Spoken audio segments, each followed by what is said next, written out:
Well, today I want to encourage you to build the work of God in your church through prayer and fasting.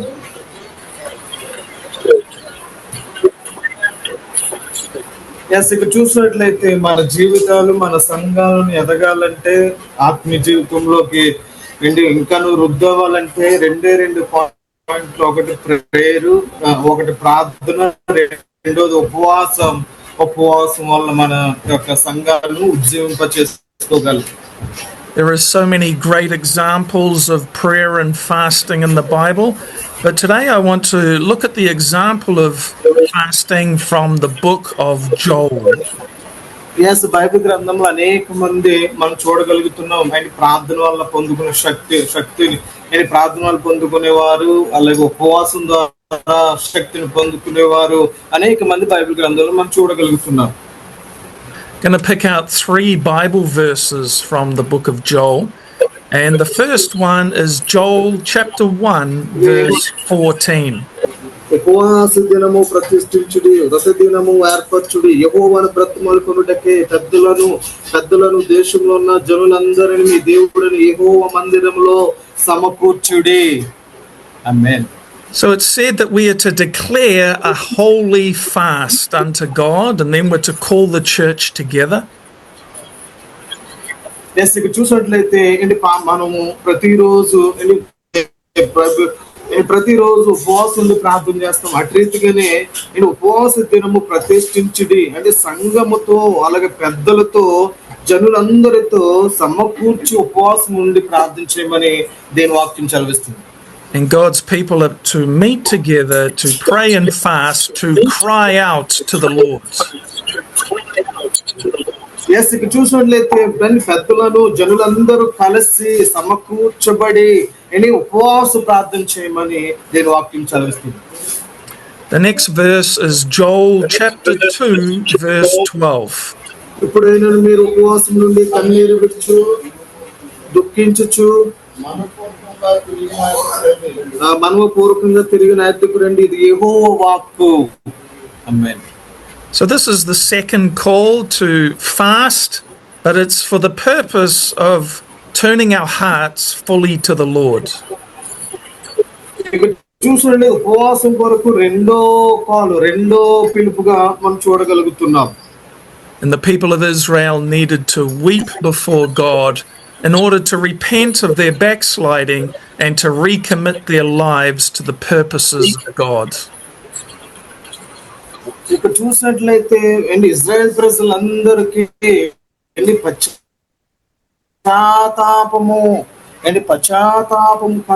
కలగడానికి మనం చూడగలుగుతున్నాం. My third Bible verse comes from book of Joel chapter 2 verse 15. అధ్యాయము 15 చదివినట్లయితే అక్కడ మనం చూడగలుగుతున్నాం. యోబు గ్రంథము 2వ అధ్యాయం.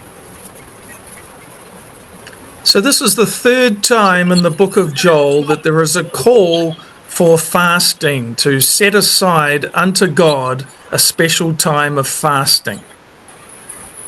ఇక్కడ చూసినట్లయితే యోబు గ్రంథంలో కూడా మనం చూసినట్లయితే ఇక్కడ కూడా ఉపవాసంతో ఉపవాసము అనే దానికోసం కూడా మనం చూడగలుగుతున్నాం. So I'm pastoring a church in New Zealand. Yes, ఇక్కడ చూసినట్లయితే చాలా మంది ఉపవాసం ఉండి ప్రార్థన చేస్తూ ఉంటారు.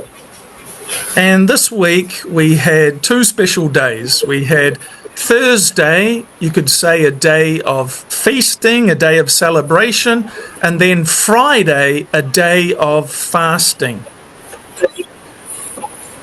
ఇక్కడ చూసినట్లయితే 2 విషయాలు మనం ఇక్కడ చూడగలుగుతున్నాం. రెండోది మొట్టమొదటిగా ఆయనలో ఆనందించడము, రెండోది చూసినట్లయితే ఉపవాస ప్రార్థన అనేది మనం చూడగలుగుతున్నాం.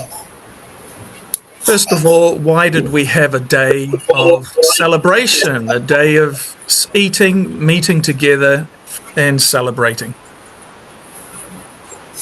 ఎందుకు మనము దేవుని సన్నిధిలో సెలబ్రేషన్ అంటే మనం ఉత్సాహించడానికి, మనమందరం కలిసి ఉత్సాహించడానికి ఎందుకు మనము ప్రభు సన్నిధిలో ఉండాలని మనం ఆలోచించాలి. It's because once a year we have a special day to say thank you to all the volunteers in the church. Yes ఇక్కడ చూసినట్లయితే ఒకనొక సమయంలో అనేక మంది ఆ పరిచారకులు మనము ఉంటున్నట్టుగా మనం చూడగలుగుతున్నాం. So we had a special morning tea. It was almost like a lunch, and we just said thank you to the volunteers in the church, and I gave a little message of thanks. Yes ఇక్కడ చూసినట్లయితే అనేక మంది పరిచారకులు ఉదయము కాలసము tea అలాగే మధ్యాహ్న భోజనము అన్నట్టు మనం తీసుకున్నట్లుగా వాళ్ళకి మనం సర్వ్ చేసినట్లుగా మనం చూడగలుగుతున్నాం. And we had about 50 people who came to that day of thank you to the volunteers. ఇక్కడ చూసినట్లయితే కృతజ్ఞత కలిగే పరిచారకులు 50 మంది ఉన్నట్లుగా మనం చూడగలుగుతున్నాం. It is important to say thank you to those who are serving and doing the ministries in the church and to celebrate. Yes, అందరూ దేవుని ఉత్సాహించడానికి వాళ్ళ దేవుని సన్నిధిలో ఆనందించడానికి ఆయన సన్నిధిలో గణపరచడానికి వాళ్ళు సిద్ధంగా ఉన్నారు. So we have maybe about 160 people in the church, and about 50 came to the volunteers celebration. ఇక చూసినట్లయితే పరిచారకులుగా మనం చూసినట్లయితే 116 మంది పరిచారకులు ఉన్నట్లుగా మనం చూడగలుగుతున్నాం. Now it so happens that the very next day after that, which was the Friday, I sent a special call to the church to pray and fast. ఇక చూసినట్లయితే తర్వాత నెక్స్ట్ రోజు మనం ఫ్రైడే శుక్రవారం మనం చూసినట్లయితే శుక్రవారపు ప్రత్యేకంగా మనము చూసుకోవాల్సింది ఫాస్టింగ్ ప్రేయర్ అంటే ఉపవాస ప్రార్థన మనము చూడగలుగుతున్నాం. And what I was doing was 24 hours not eating food, but I did drink water. Yes, ఇక్కడ చూసినట్లయితే 24 గంటలు ఏమి తినకూడదు, ఏమి త్రాగకూడదు.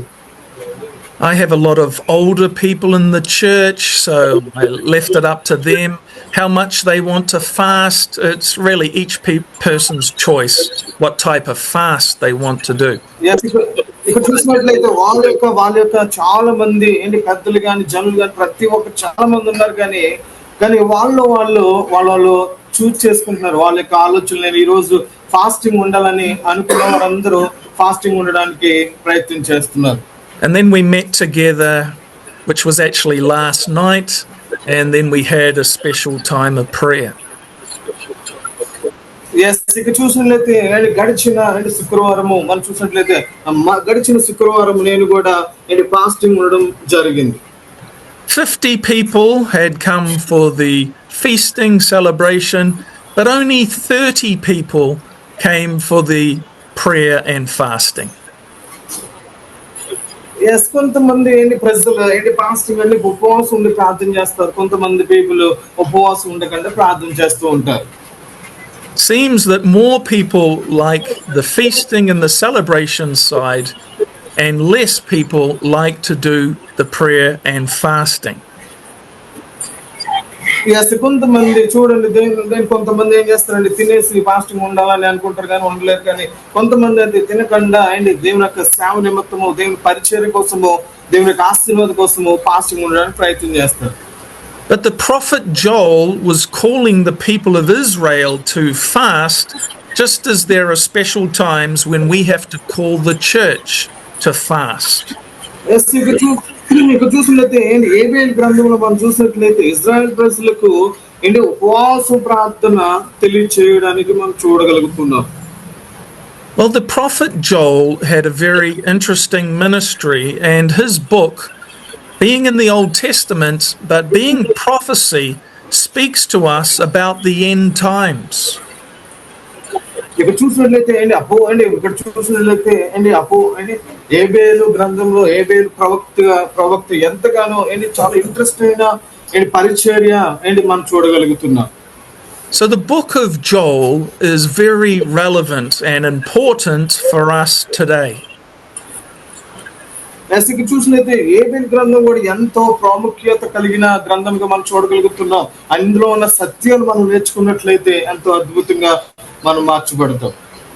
When we study the words of the prophets, we see they have a message for their generation, but they were prophesying for future generations.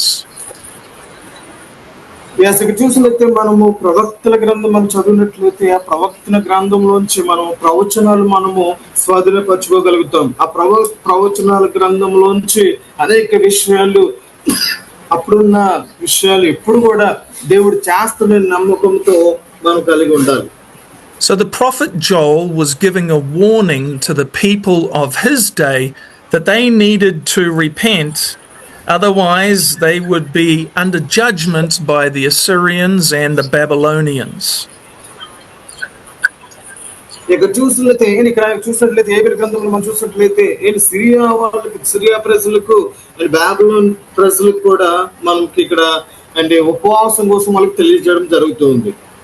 But this also speaks ahead to the end times, giving Israel a warning about the final siege of Jerusalem, which we can relate to the battle of Armageddon in the book of Revelation before the coming of Jesus Christ, second coming. ఇక్కడ చూసినట్లయితే ప్రకటన గ్రంథంలో మనం చూసినట్లయితే అనేక విషయాలు మనం చూడగలుగుతున్నాం. ప్రకటన గ్రంథంలో రాబోవు యేసు మెస్సీ కోసము అనేక విషయాలు రాయడం జరిగింది, మనం చూడగలుగుతూ ఉన్నాం.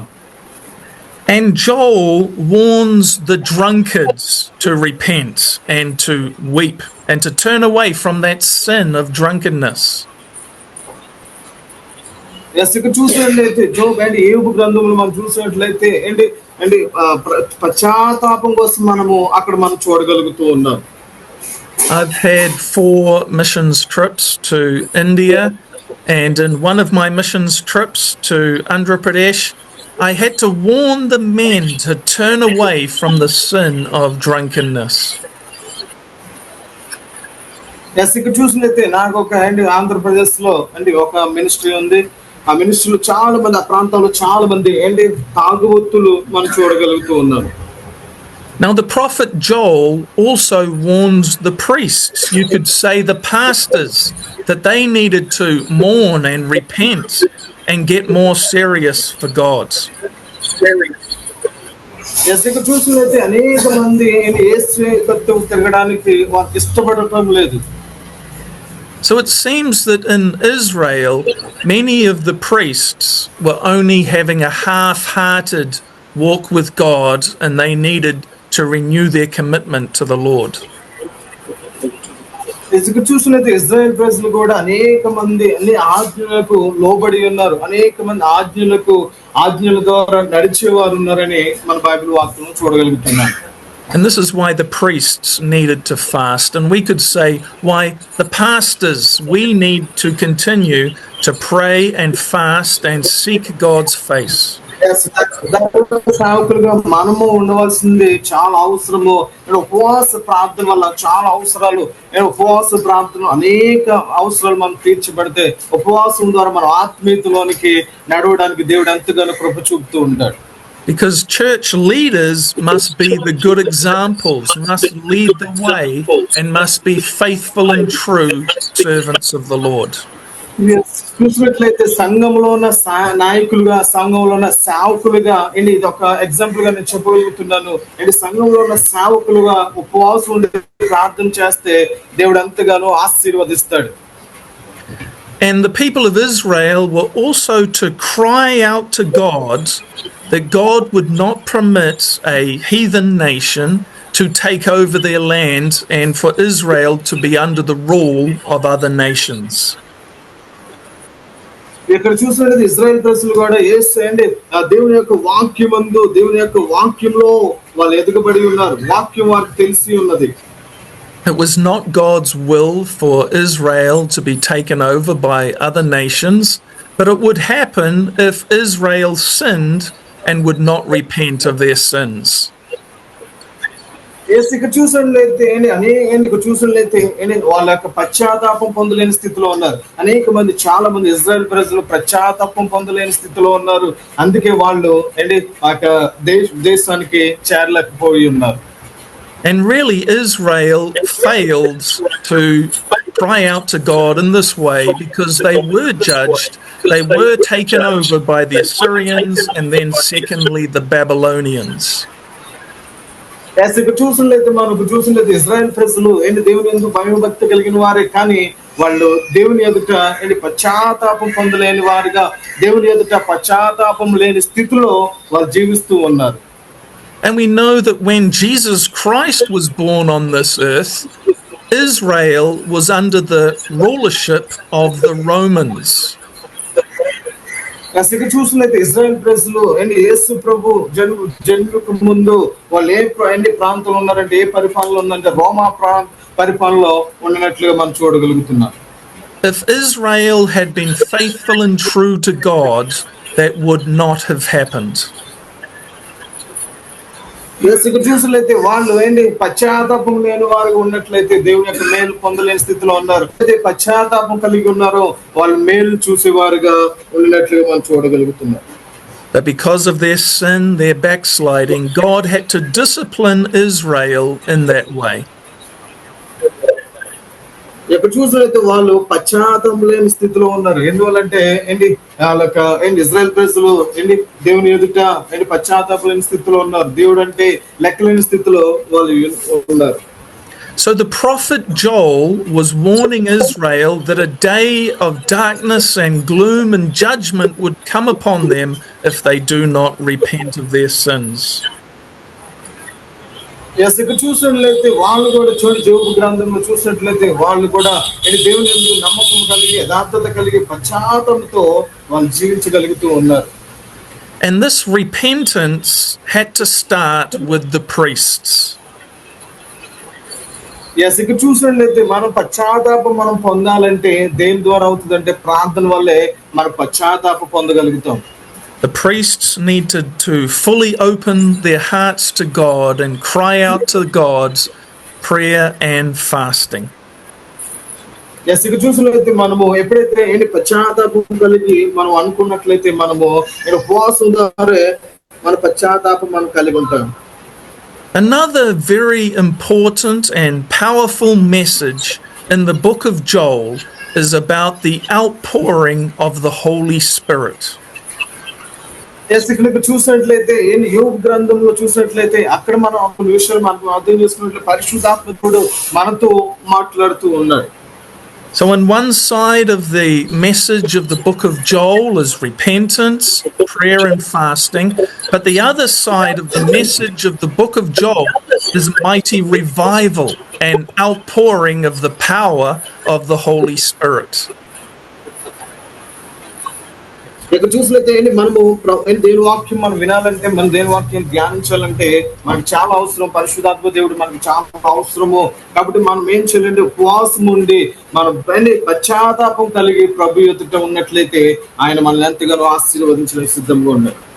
And on the day of Pentecost, when the Holy Spirit comes like a wind and like tongues of fire, the birth of the church, the Apostle Peter quotes from the book of Joel. ఇక్కడ చూసినట్లయితే Pentecost దినాన పరిశుద్ధాత్మ దేవుడు అపోస్తల కార్యములు మనం చూసినట్లయితే అక్కడ మనం చూడగలుగుతూ రెండో గ్రంథంలో 2వ అధ్యాయంలో మనం చూసినట్లయితే పరిశుద్ధాత్మ చేత అనేక మంది పొంది ఉన్నారు. అనేక మంది అన్య భాషలతో మాట్లాడి ఉన్నారు. The outpouring of the Holy Spirit took place 10 days after Jesus Christ ascended to heaven. ఇక్కడ చూసినట్లయితే ఎప్పుడైతే పశ్చాత్తాపం మనం కలిగి ఉంటామో యేసుక్రీస్తు ద్వారా మనము ఆయన రాజ్యానికి చేరువారుగా మనం ఉంటాం. And for 10 days, the first Christians, the early Christians, were to meet together in unity and pray. నిజమైన క్రైస్తవులుగా మనం పిలువబడినట్లయితే, నిజమైన క్రైస్తవులుగా మనం ఉన్నట్లయితే నిజంగా ఆయన పిలుపుకు మనము ఆయన పిలుపు ఎప్పుడైతే పిలుస్తాడో ఆ పిలుపుకు మనం తగినట్టుగా మనం జీవించగలుగుతాం. So there was this special time of the disciples waiting upon the Lord for the promise of Jesus Christ to be fulfilled. మనం చూసినట్లయితే దేవుని యొక్క వాగ్దానం చేత అండ్ దేవుని యొక్క వాగ్దానంలో మనం నడిచినట్లయితే దేవుని వాక్యం ద్వారా మనము ఉన్నట్లయితే దేవుడు మనల్ని ఎంతగానో అద్భుతంగా మార్చబడతాడు. And when the Holy Spirit came, the outside crowd heard this event and they were amazed. ఇక చూసినట్లయితే మనము ప్రతి విషయంలో దేవునికి విధేయులుగా, ప్రతి విషయంలో దేవునికి యథార్థంగా మనం జీవించినట్లయితే మన ఉపవాస ప్రార్థనలు మనకి జయకరంగా మార్చబడతాయి. They wondered what this meant, so the Apostle Peter stood up and explained to them what it meant preaching from the Old Testament. చూసినట్లయితే పేతురు గారు పాత నిబంధన కోసం ఆయన ఎంతగానో చక్కగా చెప్పి ఉన్నాడు. ఆయన ఎంతగానో చక్కగా దాన్ని నెరవేర్చబడతాయని చెప్పడానికి ఆయన ఎంతగానో మాదిరిగా సాదృశ్యంగా నిలిచి ఉన్నాడు. Acts chapter 2 verses 16 to 21, the Apostle Peter quotes from the book of Joel.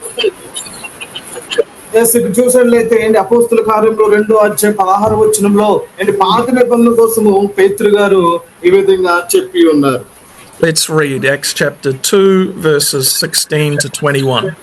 ఇశ్రాయేలులారా ఈ మాట వినుడి, దేవుడు నజరేయుడగు యేసు చేత అద్భుతములను మహత్కార్యములను సూచక్రియలను మీ మధ్యను చేయించి ఆయనను తన వలన మెప్పు పొందిన వానిగా మీకు కనపర్చెను. ఇది మీరు ఎరుగుదురు. ఆమేన్. Okay, so this was what was spoken by the prophet Joel. In the last days, God will pour out his Holy Spirit on all people. Abel గారు లాస్ట్ గా మనం చూసి ఏబేలు గారు పరిశుద్ధాత్మతో నింపబడి ఈ మాటలు రాయించి ఉన్నారు. This blessing is for your sons and your daughters, your children, and also for men and for women. చూసినట్లయితే ప్రతి ఒక్కరు మీరు ఆశీర్వదింపబడాలి, మీ కుమారులు కుమార్తెలు ఆశీర్వదింపబడాలి అండ్ మీ యొక్క సంతానము దేవుడి చేత ఆశీర్వదింపబడాలని ఇక్కడ రాయబడి ఉంది. And this is because Jesus Christ wants every Christian to be a powerful witness for his kingdom.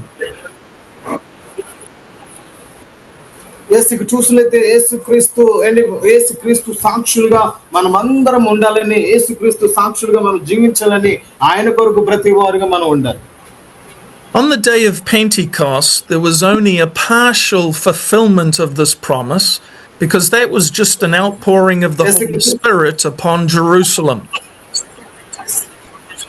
ఇక్కడ చూసినట్లయితే ఆ యొక్క ప్రాంతాల్లో, జెరూసలేం ప్రాంతాల్లో అక్కడ చూసినట్లయితే పెంతెకొస్తు రోజు అండ్ పరిశుద్ధాత్మ దిగి వచ్చినట్లుగా మనం చూడగలుగుతూ ఉన్నాం. But Jesus Christ's promise is that the Holy Spirit will be poured out upon all nations. ఇక్కడ చూసిన పరిశుద్ధాత్మ దేవుడు ప్రతి ఒక్కరిని తాకినట్లుగా మనం చూడగలుగుతూ ఉన్నాం. Therefore, we should expect God for a fresh outpouring of the Holy Spirit upon India. ఇక్కడ చూసినట్లయితే పరిశుద్ధాత్మ దేవుడు ఆయన చెప్పి ఉన్నాడు, పరిశుద్ధాత్మ ప్రతి ఒక్కరి మీద, ఇండియా మీద, భారతదేశంలో ఉన్న ప్రజలందరి మీద కుమ్మరించే సిద్ధంగా ఉన్నారు. చెప్పులు కొడదాం. But if we want this promise to be fulfilled of the outpouring of the Holy Spirit, we also have to remember the first part of the book of Joel, prayer, fasting, and crying out to the Lord. ఇక్కడ చూసినట్లయితే దేవుని యొక్క వాగ్దానం మన జీవితంలో నెరవేర్చబడాలంటే, దేవుని యొక్క వాగ్దానాలు మన జీవితంలో సరి చేయాలంటే, అది నిలవబడాలంటే మనం ఏం చేయాలంటే ప్రార్థనతో, ఉపవాస ప్రార్థన నుండి మనం చేయవారుగా ఉండాలి. So I want to encourage you to be seeking God for a fresh outpouring of the Holy Spirit, but we're seeking God with prayer and fasting. మిమ్మల్ని ఎంతగానో ప్రోత్సహిస్తున్నాను. మొట్టమొదటిగా మనం మంచి సేవ చేయాలంటే, మంచిగా మనం జీవించాలంటే మొట్టమొదటిగా మనం కోరుకోవాల్సింది దేవుని యొక్క పరిశుద్ధాత్మ అభిషేకము మనం పొందుకోవాలి.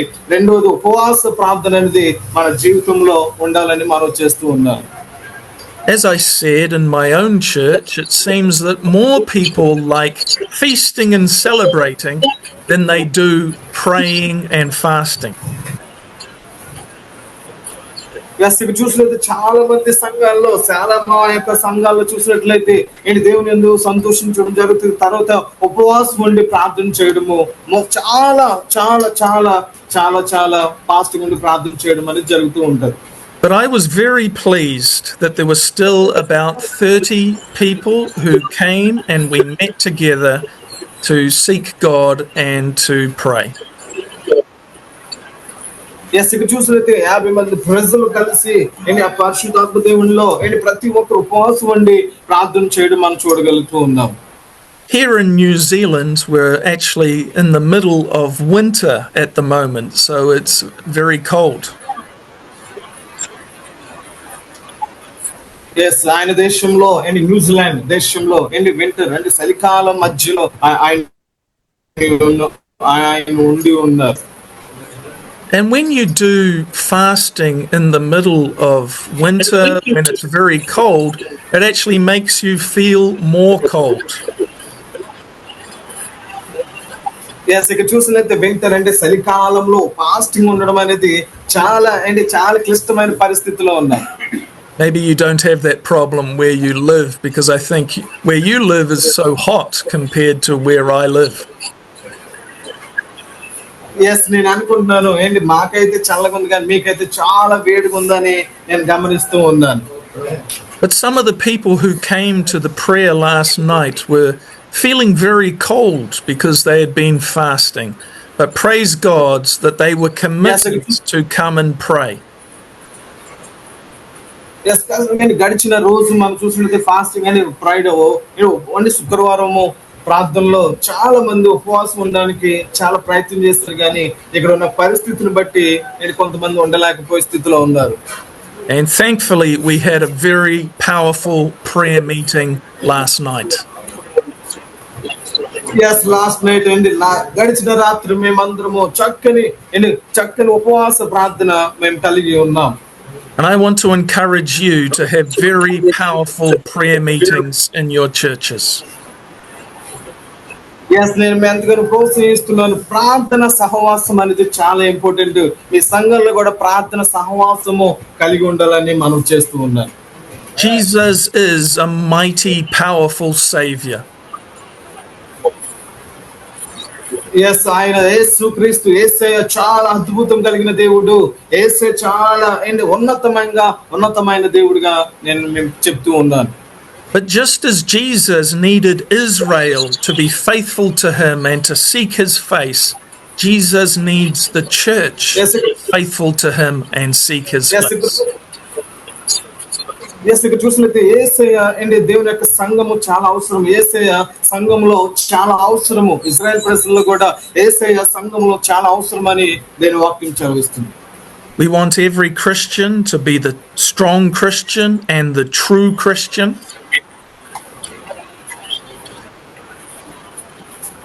ఎస్ మనమందరం ఎలా ఉండాలంటే మంచి క్రైస్తవులుగా ఉండాలి, పోరాడే క్రైస్తవులుగా ఉండాలి, నిలకడమైన క్రైస్తవులుగా మనం ఉండాలి. And in the Old Testament, Jesus called Israel and the temple in Jerusalem to be a house of prayer. Yes ఇక్కడ చూసినట్లయితే ఇశ్రాయేల్ ప్రజలు ఆ యొక్క యెరూషలేము ప్రాంతంలో వచ్చినప్పుడు అనేక మంది ఆ యొక్క ప్రాంతాల్లో దేవుని యొక్క ప్రార్థన కోసం ఆయన కోసం ఎదురు చూసేవారుగా మనం ఉండగలుగుతున్నాం. Just as Jesus Christ calls his church to be a house of prayer for all nations. Yes ఇక్కడ చూసినట్లయితే మనం కూడా ప్రభు సన్నిధిలో మనము ఉపవాసం ఉండి ప్రార్థన చేయవారుగా, ఉపవాసం ఉండి ఆయన కోసం ఎదురు చూసేవారుగా మనం ఉండాలి. And we have to be serious and crying out to God for the workers who will preach the gospel and fulfill the Great Commission. Yes ఇక్కడ చూసినట్లయితే మనం ఏం చేయాలంటే యేసు కోసం మనము బలమైన యూదులుగా, సేవకులుగా అండ్ సువార్థికులుగా మనం ఉండాలి. Jesus promised that the end will not come until the gospel has been preached to every tribe, every language, every people group. Yes దేవుడు రెండో రాత్రి రాబోతుంది కాబట్టి ప్రతి ఒక్క దేవుని వాక్యం చేస్తూ ప్రతి ఒక్క దేశము ప్రతి ఒక్క మనిషి మార్చబడిన తర్వాత ఆయన రాబోతూ ఉన్నాడు. Jesus was full of love and compassion when he saw the multitudes of people in Israel. దేవుని యొక్క ప్రజల పట్ల ఇజ్రాయెల్ ప్రజల పట్ల దేవుడు ఎంతగానో కృప చూపి ఉన్నాడు, కరుణ చూపుతూ ఉన్నాడు. And Jesus Christ is full of love and compassion when he sees the multitudes of India. యేసు ప్రభు మన పట్ల కూడా ఏ రీతిగా ఇజ్రాయెల్ ప్రజల పట్ల ఏ రీతిగా ఉన్నాడో అలాగే భారతదేశం పట్ల తన కృపను తన కరుణను చూపుతూ వస్తూ ఉన్నాడు. చెప్పలు కొడుతూ ప్రతి ఒక్కరు. And Jesus said to his disciples to pray to the Lord of the harvest for the more workers for the harvest field. చూస్తే పరిశుద్ధాత్మ దేవుడు మనల్ని తన సేవకులుగా ఈ లోకంలో దున్నడానికి బీడు భూములు దున్నడానికి దేవుడు అంతగానో కృప చూపుతూ ఉన్నాడు. So those who are called to the ministry of Jesus Christ, we pray that they are filled with the power of the Holy Spirit. మనమందరము బీడు భూములు దున్నాలంటే మనమంతటి మనం దున్నలేం కాబట్టి పరిశుద్ధాత్మ దేవుని ద్వారా మనం అనేక బీడు భూములు దుందుము గాక. And today I've wanted to encourage you to do that through the example, the life and the ministry of the prophet Joel. ఇక్కడ చూసినట్టు ఈ రోజు మిమ్మల్ని ఎంతగానో ప్రోత్సహిస్తున్నాను. ఏబేలు గ్రంథం ద్వారా మిమ్మల్ని ఎంతగానో పరిచర్య పట్ల ఏ విధంగా ఉండాలి, ఏ విధంగా ఉపవాసులు ప్రార్థన చేయాలి, ఏ విధంగా పరిచర్య చేయాలని ఆలోచన మీకు చెప్పి ఉన్నాను. And the prophet Joel, as we've seen, he spoke of the great mighty outpouring of the Holy Spirit, not just in Israel, but also in all nations, and that's for India. ఇక్కడ చూసినట్లయితే యెహోవా ఏబేలు ద్వారా అనేక పరిచర్యలు చేయబడి ఉంది. పరిశుద్ధాత్మ దేవుని చేత అనేక మందికి దేవుని సువార్త ప్రకటించబడింది. అట్టి రీతిగా ఇండియా కూడా దేవుని సువార్తను ప్రకటించబడుతూ ఉన్నది. So that everyone who calls upon the name of the Lord will be saved. చూడండి, ప్రతి ఒక్కరు యేసు క్రీస్తు నామం ద్వారా మనం అందరము రక్షింపబడి ఉన్నాం.